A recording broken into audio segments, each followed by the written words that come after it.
Bonjour les amis, alors c'est les vacances et je me suis inscrite à Netflix récemment parce que il y avait une promotion chez Orange et je me suis dit ça fait presque 10 ans que j'ai pas regardé la télé. Je me suis dit je vais peut-être essayer de regarder des séries qui sont à la mode parce que j'ai un retard monstrueux quoi, ça fait 10 ans que j'ai pas regardé la télé. Donc j'ai regardé quelques séries. Bon, avec le TDAH, c'est difficile de suivre une série parce que faut se concentrer. Mais j'en ai regardé certaines et je voulais vous en faire part. Donc j'ai regardé Maid avec Margaret Qualley. Donc en fait, Maid, ça parle d'une femme de ménage qui veut élever sa fille euh, toute seule et donc qui va accepter des métiers difficiles pour élever sa fille. Ce que j'ai bien aimé dans cette série, c'est que bah en fait ça parlait un peu de la condition des femmes célibataires qui doivent élever leurs enfants toutes seules et acceptant parfois des métiers difficiles. Et la magnifique actrice à la mode, Margaret Qualley, qui joue très très bien. Donc, j'ai beaucoup aimé cette série, j'ai regardé en entier. C'est très bien joué et puis elle est radieuse, elle est vraiment très très belle. Voilà. Après, il y avait une autre émission, c'était Anna, québécoise, une Russe qui escroque de l'argent à des New-Yorkais de la haute société.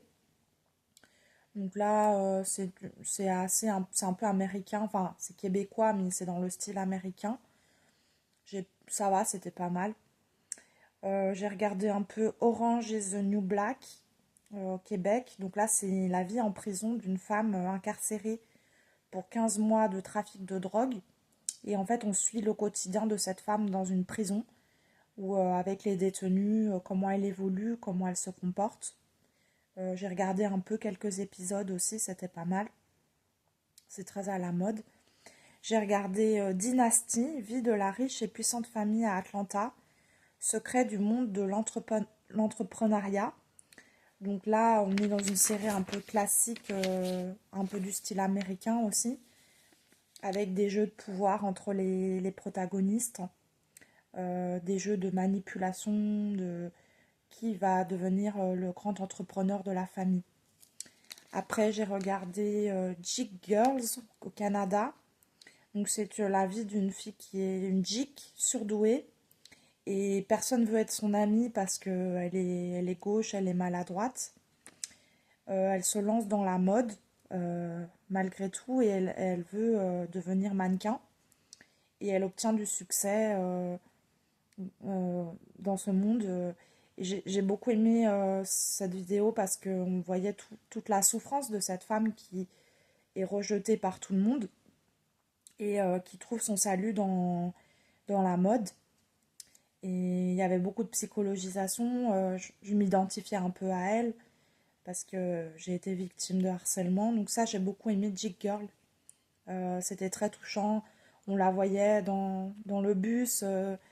Tout le monde se moquait d'elle, se faire renverser par les autres élèves. Puis elle devait se débrouiller toute seule. Donc j'ai beaucoup aimé Jig Girls. J'ai regardé aussi Qui fuyons-nous? Une mère et sa vie en cavale dans des hôtels de luxe.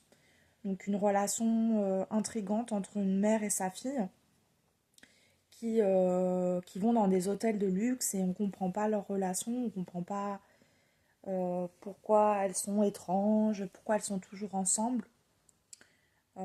C'était pas mal aussi, il y avait une bonne psychologisation. J'ai regardé un peu Emily in Paris. Emily in Paris, l'histoire d'une riche fille qui débarque à Paris dans une agence de mode et qui a des exigences très hautes parce que c'est une VIP en fait. Et donc elle va bousculer le monde de la mode par ses attitudes un peu excentriques et un peu... elle veut faire les choses à sa façon. Donc Emily in Paris, c'est très connu, a eu beaucoup de succès en France. Voilà. Là, en ce moment, je regarde Lettres du passé. Donc c'est l'histoire d'une femme qui reçoit des lettres. Et en fait, bah, ça va changer. Elle reçoit des lettres qui datent d'il y a 20 ans.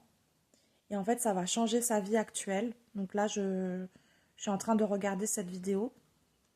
Et voilà. Donc c'est pas facile pour moi de regarder ces vidéos avec mon trouble de l'attention. Mais voilà, on peut voir un peu mes thématiques, le harcèlement, la relation mère-fille avec Que fuyons-nous, la mode avec Emily in Paris, le monde américain avec Dynasty et Anna, Orange is the New Black, le monde carcéral, Maid, le monde des femmes qui se débrouillent par elles-mêmes. Voilà. Donc c'est plein de thèmes qui m'intéressent. Et puis, j'ai pas le télérama chez moi, heureusement, donc je sais pas qu'est-ce qui est à la mode. Donc si vous connaissez les émissions à la mode, bah dites-le moi. J'ai pas Télérama, j'ai pas le Télé 7 jours où on sait qu'est-ce qui est à la mode. Et moi j'ai plus de 10 ans de retard, ça fait 10 ans que j'ai pas regardé la télévision, donc voilà. Bah merci beaucoup, à bientôt.